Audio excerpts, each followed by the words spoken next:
उपस्थित भाइयों और बहनों, अंजलि की ओर से मैं अमर चतुर्वेदी आप सबका हार्दिक स्वागत करता हूं। जैसे कि हमारी परंपरा है कि कार्यक्रम शुरू करने से पहले जिनकी स्मृति में आज का ये कार्यक्रम आयोजित किया जा रहा है पिछले 14 सालों से, श्रीमती हीरादेवी मिश्रा और पंडित कमल मिश्रा की याद में उन दोनों की ही शिष्या नीला शाह से मैं सबसे पहले अनुरोध करूंगा कि वो कृपया आए, अपने गुरु की तस्वीर पर माल्यार्पण करके आज के कार्यक्रम की शुरुआत करें।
भाई और बहनों, आज से 14 साल पहले एक छोटी सी शुरुआत हुई थी।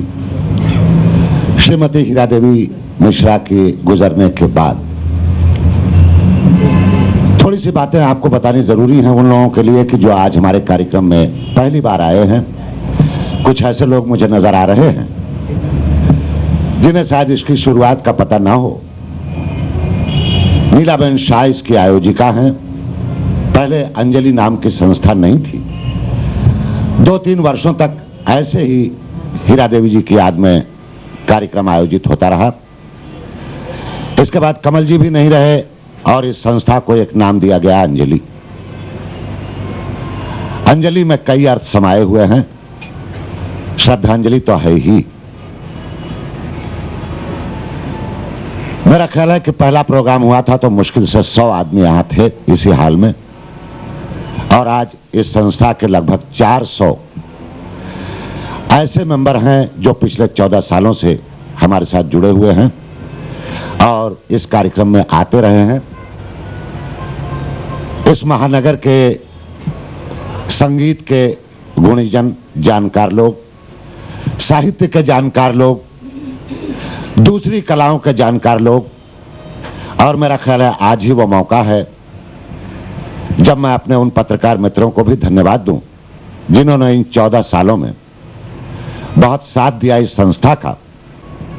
अब मैं आता हूं अपने कलाकारों पर, खास तौर से श्रीमती अनीता सेन, जो डॉक्टर सेन के बारे में नाम से जानी जाती हैं।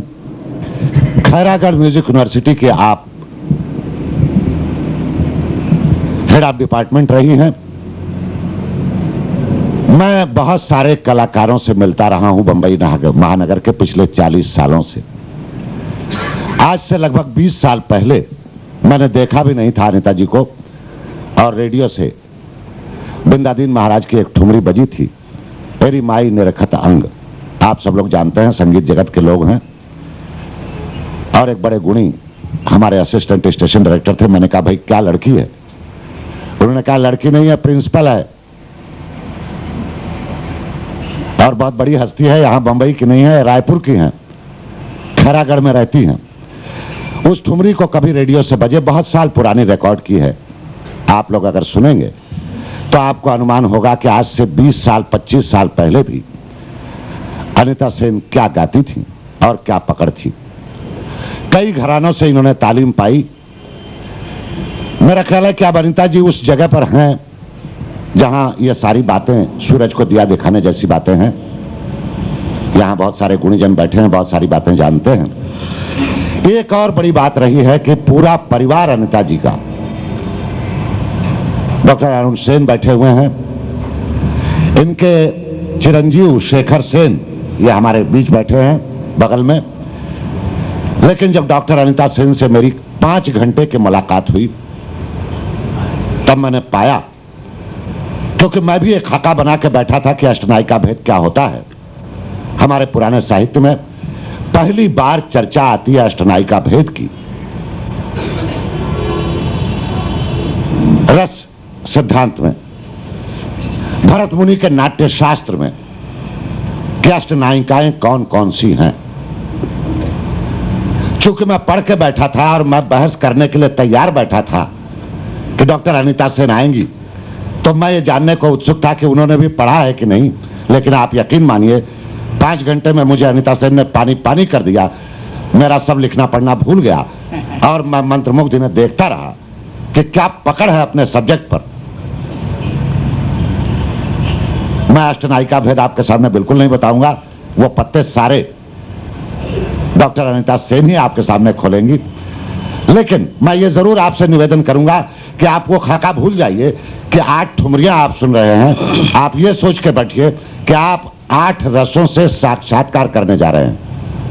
मैं नीला जी की पोती तनु जी, आइए, अब आपका रोल आ गया है। कलाकारों का पुष्पगुच्छ से अभिनंदन कीजिए और कार्यक्रम शुरू हो। डॉक्टर अनीता सेन के लिए ये पुष्पगुच्छ। आगे से आगे।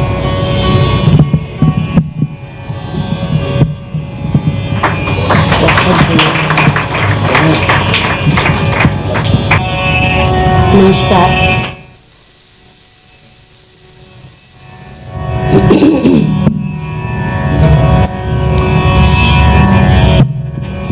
आज की ये शाम कुछ अलग प्रकार की शाम है और भाई अमर चतुर्वेदी जी ने मेरे लिए, मेरे साथ के सभी साथी कलाकारों के लिए जो शब्द कहे, जो भाव कहे, उन्हें अंतर से स्वीकार करते हुए सबकी ओर से धन्यवाद देती हूँ। अंजलि संस्था की संयोजिका नीलाबेन अपने आप में एक छोटा मोटा समुद्र है। अद्भुत कल्पना शक्ति और हर समय वो किसी गहराइयों को खोजना चाहती हैं, गहराइयों में उतरना चाहती हैं। ये मेरे लिए चैलेंज है। मुझे उन्होंने एक दिन बड़े मुस्कुरा के कह दिया और मैंने स्वीकार किया। बाद में देखा तो एक शेर याद आया मुझे, कौन सी चीज है बेनियाज जो तेरे पास मिली नहीं, झोली मेरी ही तंग थी, तेरी तो कोई कमी नहीं। अध्ययन करने के लिए मैंने रस से संबंधित पुस्तक देखे। मेरा प्रमुख जीवन का समर्पण गायन है, लेकिन गायन में केवल हम शब्द नहीं गाते हैं, भाव गाते हैं। विशेष करके इसीलिए ख्याल सीखने के बाद शायद मैंने यह ठुमरी की विधा अपनाई, क्योंकि ठुमरी में एक चिंतन है, कल्पनाशीलता है, एक चित्रण है, एक दिशा है। अष्टनायिका भेद पर जब मैं जानकारी लेने लगी तो मैंने देखा हर नारी अपने अंदर एक नायिका को जन्म देती है। हम जीवन में जो कुछ करते हैं, बालपन से लेकर जीवन के अंतिम खेमे तक, उसमें कई प्रकार की गतिविधियां होती हैं और ये गतिविधियां जब मनोविज्ञान के साथ जुड़ जाता है, चिंतन के साथ जुड़ जाता है, शारीरिक परिवर्तन जब मानसिक स्वप्नों के साथ जुड़ जाता है, तो अष्ट नायिकाओं का जन्म होता है। अष्ट नायिकाओं के अंदर भी मैंने देखा केवल 2-3 वाक्यों में नायिका भेद 5 प्रकार के हैं। धर्म की दृष्टि से, आयु की दृष्टि से, प्रकृति की दृष्टि से, अवस्था की दृष्टि से। ये जो अष्ट नायिकाएं हैं, ये अवस्था परिस्थितियों के अनुसार। कल्पना कीजिए आज मेरे साथ अष्ट नायिकाएं आई हैं, मेरे गीतों के माध्यम से आपके सामने उतर आ रही हैं। एक बालिका है जो धीरे धीरे नव यौवना हो रही है। ये वो मुग्धा नायिका है जिसे हम अज्ञात यौवना कहते हैं, जिसे ये नहीं पता चलता कि वो कब बड़ी हो गई। मैंने इस वर्गीकरण का एक ठुमरी मैंने ली। ये मैंने गया घराने के मेरे गुरु डॉक्टर मुनीश्वर दयाल से सीखा था। उसका अर्थ, उसका मर्म, उसकी गहराई मुझे आज दिखी। बंदिश मैं आपको बोल रही हूँ। मोरी बुद्धि लड़कैया, मेरी बुद्धि बचपने की है, लड़कपन की है, मैं का जानू राम, मुझे कुछ नहीं समझता। इसका अंतरा है, जब जागी तब लगत न जानी। जब मैं जागी, इस संसार को समझने लगी, इस संसार में जब मैं रहने लगी, कब मुझे कुछ लग गया, कब मेरे अंदर प्रेम का संचार हुआ, मैं जानी नहीं। लेकिन उसका असर मैंने जाना, बिसर गयो सब काम। केवल 3 पंक्तियों की इस ठुमरी ने मुझको एक नया संसार दिखाया। शायद उसी प्रेरणा से मैंने अष्टनायिकाओं को पकड़ने की कोशिश की है बंदिशों में। कुछ बंदिशें मैं बोल बनाव के साथ विस्तृत गाऊंगी, कुछ उदाहरण के स्वरूप आपको गाकर सुनाऊंगी। मेरे साथ मैंने अपने पुत्र शेखर को लिया है, जो इसकी कमेंट्री बीच बीच में करेंगे। हर नायिका भेद को वो बतलाते जाएंगे। इस पर जब मैं अध्ययन कर रही थी, मुझे रीतिकालीन कवियों के दोहे मिले इन अष्टनायिकाओं पर। एक दिन नीलाबेन आई, उन्होंने कह तो दिया था, मन में बहुत डर था, पता नहीं क्या होगा। बोली दीदी मेरी परीक्षा ले रहे, मुझको जरा बतलाएंगी ये कैसा क्या होता है। मैंने कहा बिल्कुल।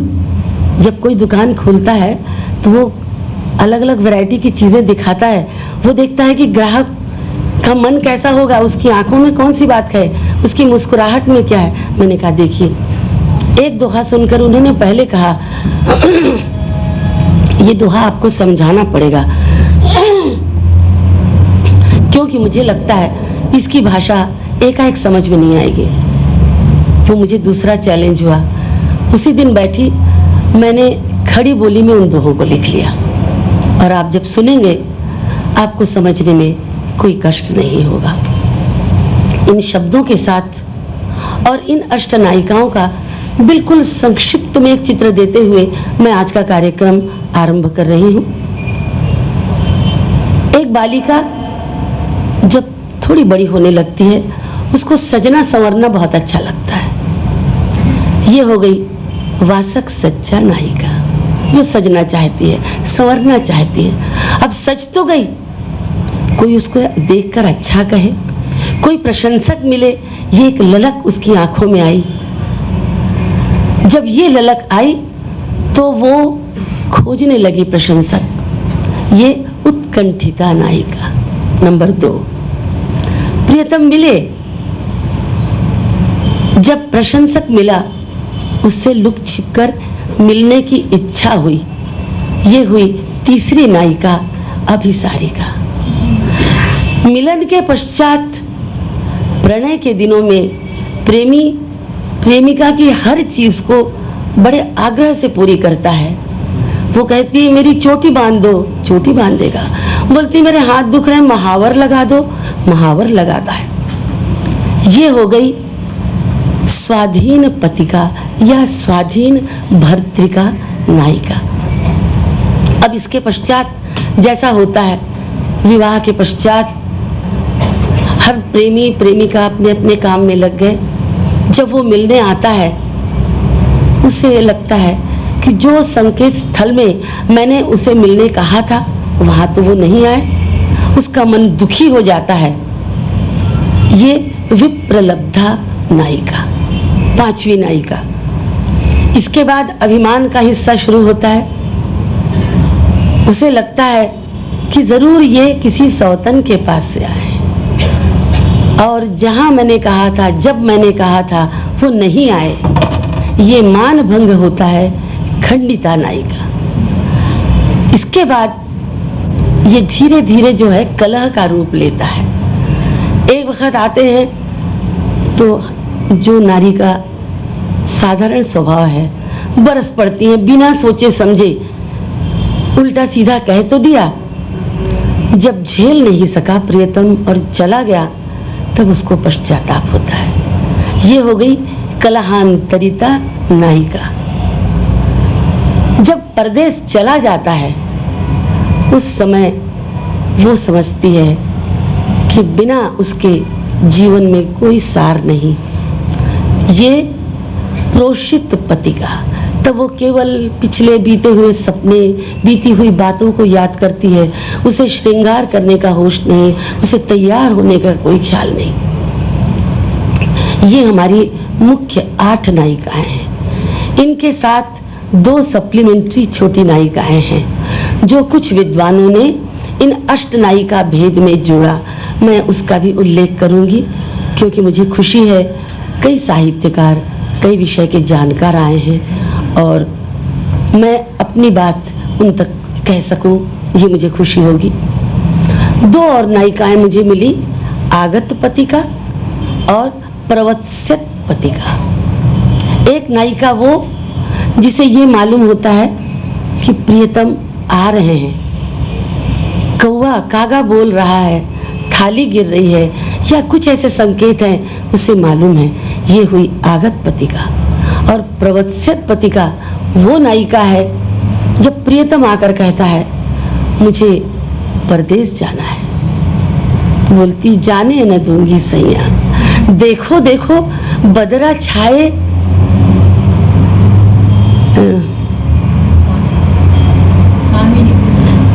देखो देखो बदरा छाए, दामिनी को संग लाए, नेह पिया का जिया जाए, जाने न दूंगी सैया।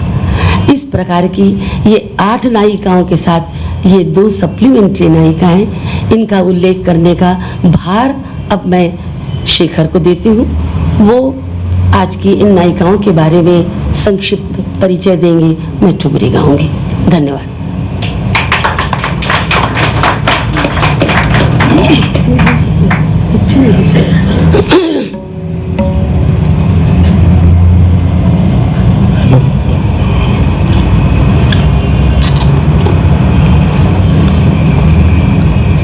आंखें वही, काजल वही, चितवन का फेर है, ठुमरी वही, शैली वही, भावों का फेर है। आज के इस विशिष्ट अनुष्ठान में अष्टनायिका भेद पर आधारित कुछ दादरे और ठुमरियाँ प्रस्तुत की जाएंगी। नारी मन प्यार का घर है, प्रेम का मंदिर है। न जाने कब एक बालिका युवती बन जाती है और कब वो सजना, संवरना, प्रियतम से मिलना, रूठना, इठलाना, लड़ना और पछताना जान जाती है। यही वह नींव है जिस पर अष्टनायिका भेद का महल खड़ा है। अष्टनायिका भेद के बारे में मैं कुछ कहूँ या माँ आपको गाकर सुनाएं। उसके पूर्व शब्द के अर्थ को समझते हैं। अष्ट यानी 8, भेद यानी अंतर, तथा नायिका यानी वो स्त्री जिसे देखकर हृदय में आनंद होता है तथा मधुर भावों की उत्पत्ति होती है, उसे नायिका कहते हैं। हर नारी का मन एक नायिका है। ये नायिका किशोरावस्था में पांव रखते ही सजना संवरना आरंभ कर देती है। वो चाहती है कि कोई उसके रूप की प्रशंसा करे। प्रशंसक उसका प्रियतम भी बन जाता है। उससे लुक छुप कर वो मिलती है। कभी वचन देकर भी उसका प्रिय मिलन स्थान पर नहीं आता, जिस कारण वो दुखी भी होती है, कभी नाराज भी होती है। प्रिय का अपमान भी करती है और करके पछताती भी है। ये भिन्न भिन्न परिस्थितियाँ 8 नायिकाओं को जन्म देती है। आज के अनुष्ठान की पहली नायिका है अभिसारिका। अभिसारिका वो नायिका है जो लज्जा त्याग कर संकेत स्थान में नायक को बुलाती है या स्वयं वहाँ जाती है। इस आशय का एक दोहा है। कभी पिया को पास बुलाती, कभी चली पिया पास, अभिसारिका लिए मन ही मन पिया मिलन की आस।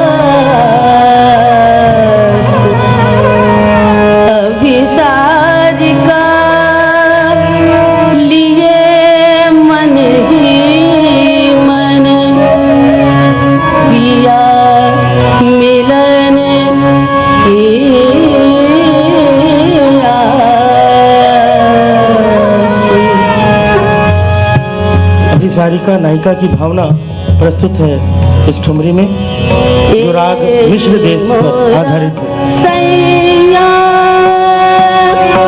बुलाए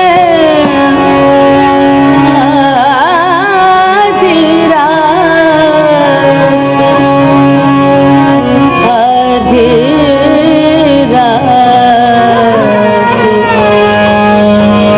नदिया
नगया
सुन रे मल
सैया मोरा सैया मोरा सैया मोरा सैया मोरा सैया मोरा सैया मोरा सैया बुलावे आधी रात मोरा सैया बुलावे आधी रात नदिया बहरे नदिया बहरे गए रे नदिया बहरे नदिया बहरे नदिया बहरे नदिया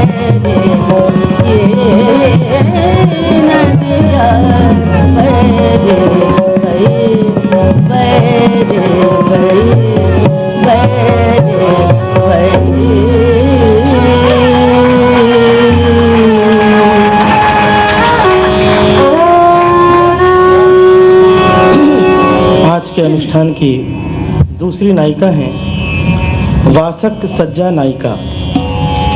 वासक यानी वस्त्रादि, सज्जा यानी सजावट या सजना। नारी मन की ये स्वाभाविक गति है सजना, संवरना, अपने प्रिय को रिझाने के लिए प्रस्तुत होना। इस आशय का एक दोहा है, आएंगे प्रिय आज सखी करती मैं श्रृंगार, वासक सज्जा नाई का दर्पण रही निहार।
सुसज्जित भवन है, सखियों के बीच बैठकर वो साज श्रृंगार कर रही है।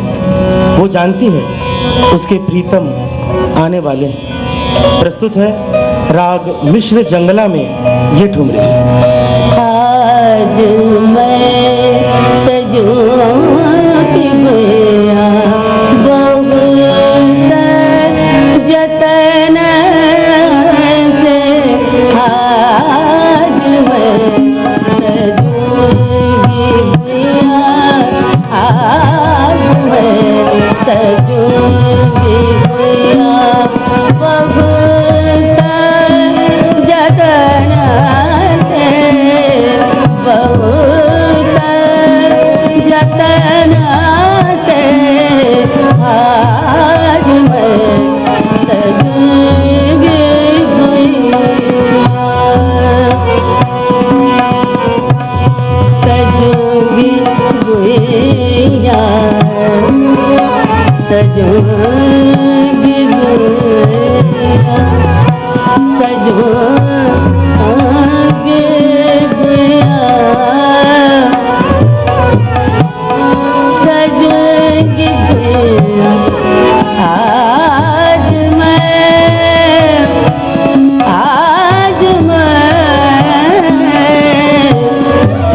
बहुत जतन से, आज मैं सजूंगी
में पैजनिया, हाथों में चूड़ियां, पैरों में पैजनिया, हाथों में चूड़ियां, गले को मैं हार जड़ाऊं मोतियन से, गले को मैं हार जड़ाऊं मोतियन से, आज मैं सजूंगी गुड़िया।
कानों में झुमका पहना दे मोर गुड़िया, कानों में झुमका पहना दे मोर गुड़िया, आई है आज नेह पिया, आज नेह पिया, बहुत दिनन से, बहुत दिनन से, आज मैं सजूंगी गुड़िया, बहुत जतन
आज के कार्यक्रम की अगली नायिका हैं मुग्धा नायिका।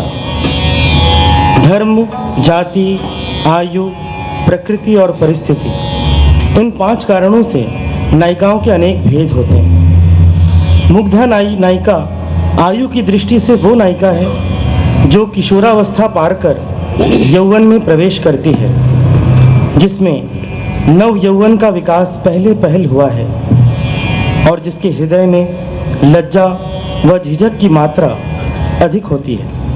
इस आशय का एक दोहा है, अंग अंग जिसके झलक रही तरुणाई, मुग्धा मुग्ध करे रति न्योछावर जाई।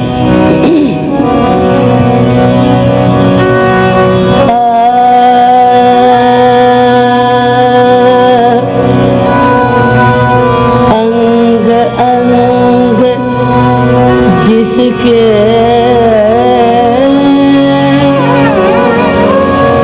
झलक रही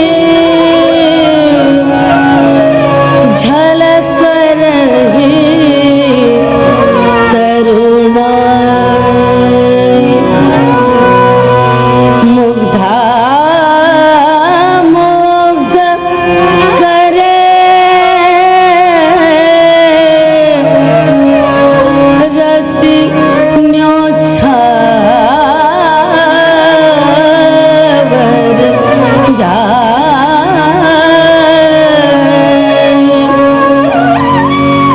रति न्योछावर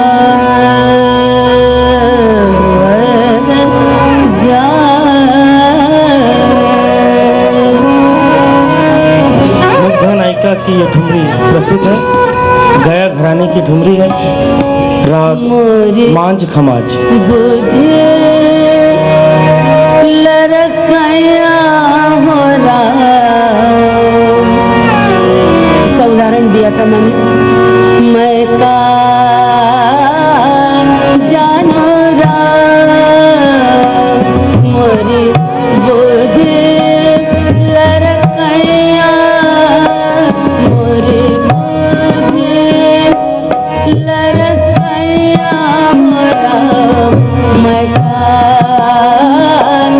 जानो मैं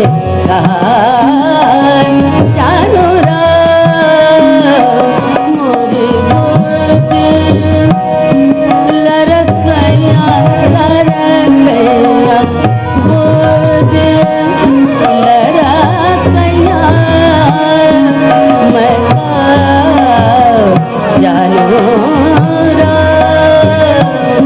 मोरे लड़कया।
जो प्रेम की भावना, जो जगत को समझने की भावना अनजाने आती है एक अज्ञात नवयौवना के रूप में, ठीक वैसे ही मोरी बुद्धि लड़कैया की ठुमरी और आपकी संगत।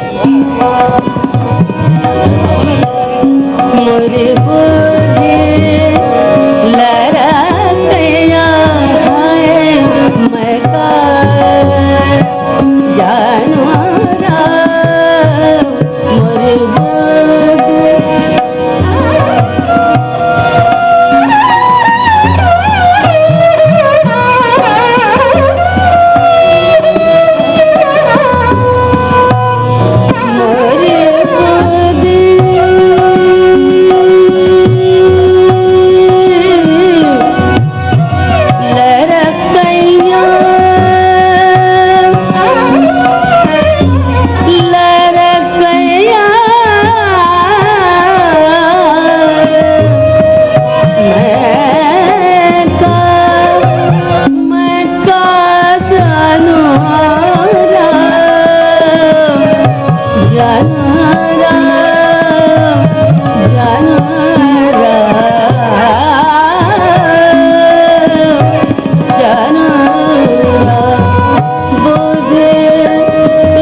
मोरी बुद्धि जब जागी तब लगत न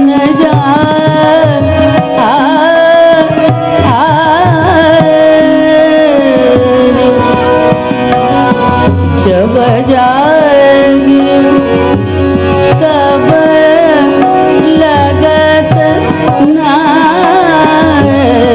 जाने जागी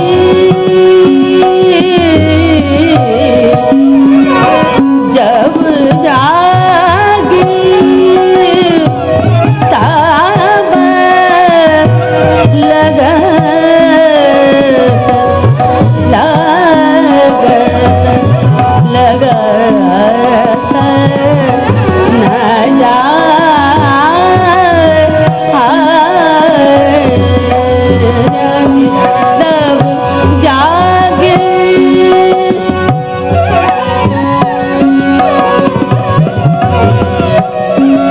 जागे जब जागे जागे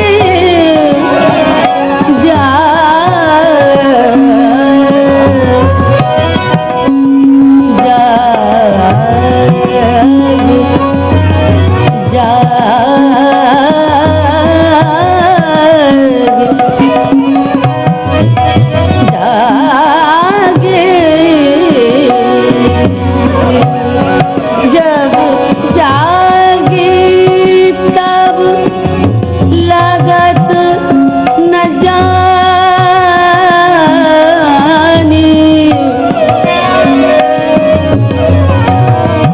लगत न जानी लगत न जानी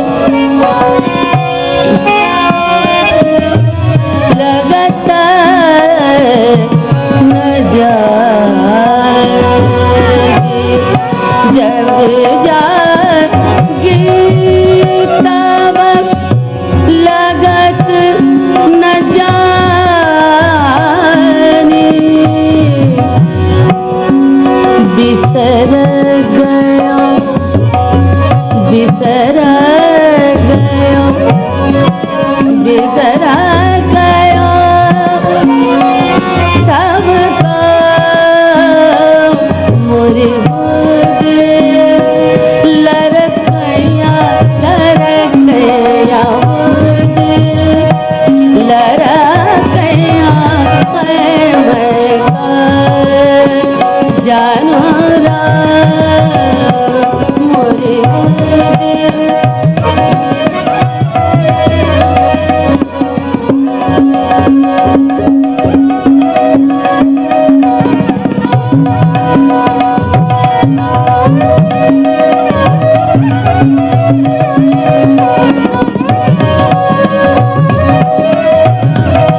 भाई।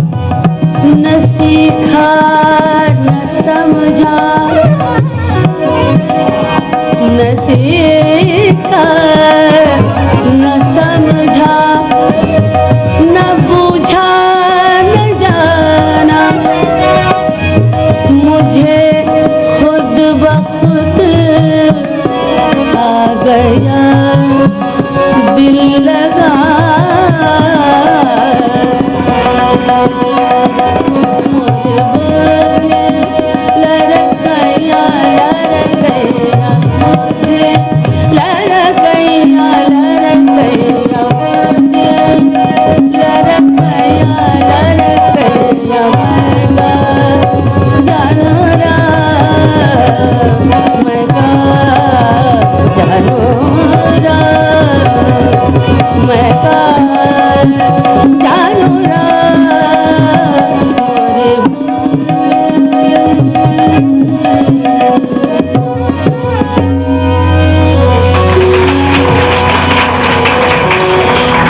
कभी कभी मोरी बुद्धि भी लड़कैयाँ हो जाती है, मुझे बहुत सी ठुमरियाँ सुनानी भूल जाती हूँ, इसलिए आगे कुछ ठुमरियाँ उदाहरण के रूप में, क्योंकि मुझे गाने के भाव, ठुमरी की शैली, ठुमरी की नज़ाकत और भावों की कहन दोनों का ख्याल रखना है। अगली नायिका है उत्कंठिता नायिका। जो नायिका संकेत स्थान में पहुंच नायक को न पाकर उसके आने की प्रतीक्षा करती हुई चिंतित होती है, उसे उत्कंठिता या विरहोत्कंठिता नायिका कहते हैं। इसी आशय का एक दोहा है, वह जाति संकेत स्थल अब तक पिया न आए, जिसका मन चिंता करे उत्कंठिता कहाए। वह जाति, मिश्र पहाड़ी में निबद्ध है ये। वह जाति संकेत स्थल अब तक पिया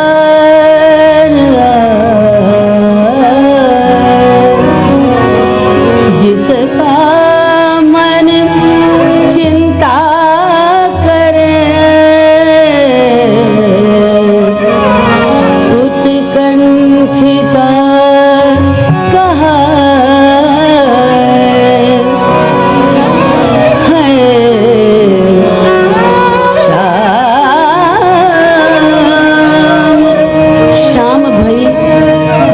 शाम न आए अकेली डर लगे। शाम भये घन श्याम न आए अकेले डर लगे, डर लगे अकेले डर लगे, डर लगे राम अकेले डर लगे, डर लगे राम।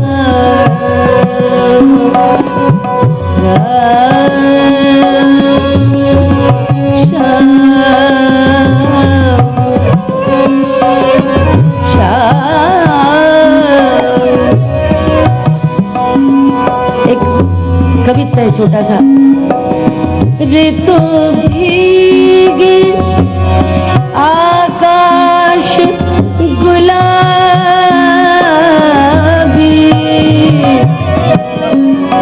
नरम हवा विरहा की सांझ, मीठी बोले बोल कोयलिया, मन मोरा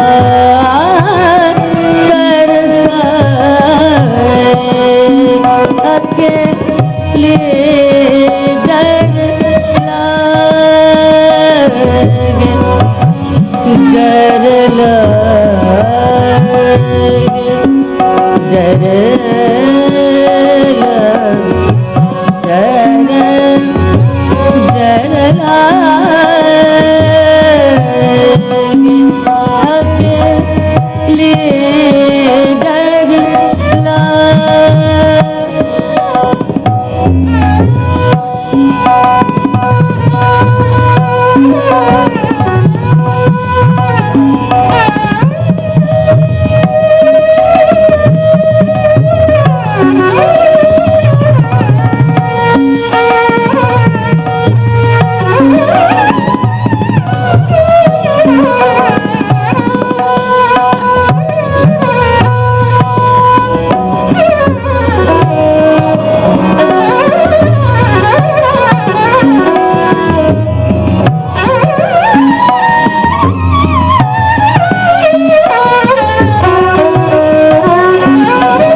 इसके पहले किसी अन्य नायिका के बारे में कुछ कहा जाए। उत्कंठिता नायिका के लिए ये शेर पेश है। तेरी याद में अरे बेवफा मेरी जिंदगी का ये हाल है, यहाँ आंखें अश्क से तरबतर और गम से चेहरा निढाल है। विरहोत्कंठिता नायिका की स्थिति पर एक और ठुमरी प्रस्तुत है, राग मिश्र कालिंगड़ा में। साजना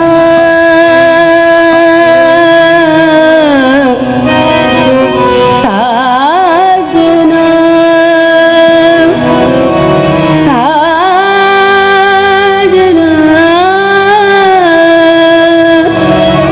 साजना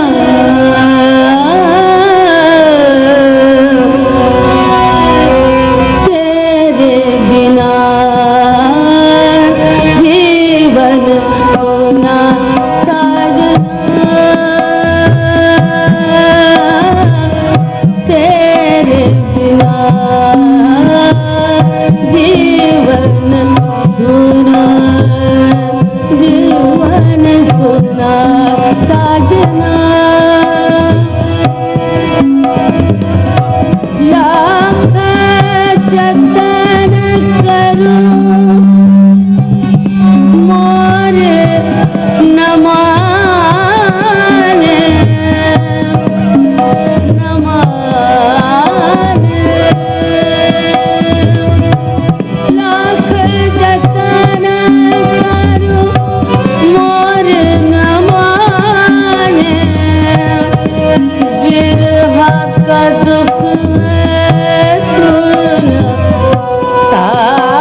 मेरी अष्टनायिकाएं बड़ी भाग्यशाली हैं। उनके अंदर का दुख भले ही दूना हो रहा हो, इतनी अच्छी संगत उनके दुख को ज़रूर कम करेगी। मैं अपने संगतकारों को हार्दिक धन्यवाद देती हूँ।